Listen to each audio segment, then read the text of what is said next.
expliquer comment fonctionne un clavier. Alors, vous voyez, ça ressemble à un petit peu un piano à queue. Hein, vous avez déjà vu les pianos à queue, sauf que c'est plus petit, c'est beaucoup moins large, et puis alors surtout le son est extrêmement différent. En fait, cet instrument est de la même famille qu'un autre instrument que vous connaissez très bien, qui est la guitare. C'est-à-dire qu'en fait, c'est une grande guitare qui joue avec un clavier, et ce n'est pas moi qui pince les cordes, il y a un système qui va pincer la corde. Dans la guitare, vous pincez des cordes, et bien là, quand vous appuyez sur la touche,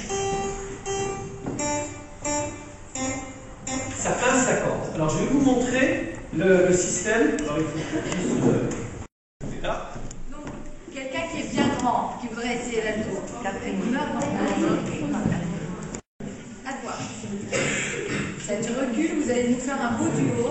Et après, ça, quand vous entendez des musiciens jouer, vous vous rendrez compte que, mince, quand on a un instrument dans la main, je ne joue pas tout seul. Allez-y.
C'est-à-dire que quand vous avez tous fait ah comme ça, qu'est-ce qu'on criait à votre avis? On criait quelque chose. Et on criait au secours. On dit soccorso, soccorso, soccorso. Et puis ça monte, c'est de plus en plus fort. On criait au secours. Bah ouais. Donc cette musique-là, même si on ne comprend pas tout le texte, dans l'écriture, on comprend des choses et on comprend une espèce d'histoire. Il y a une question.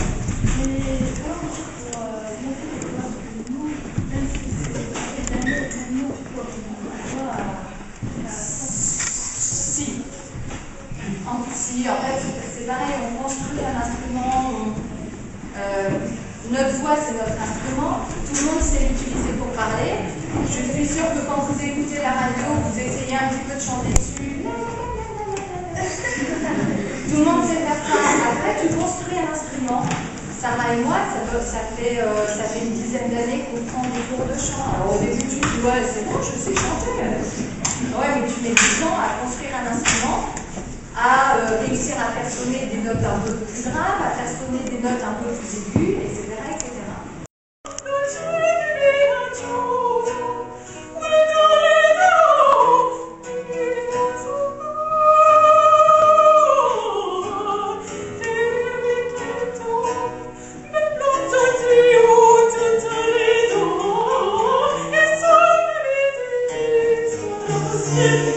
And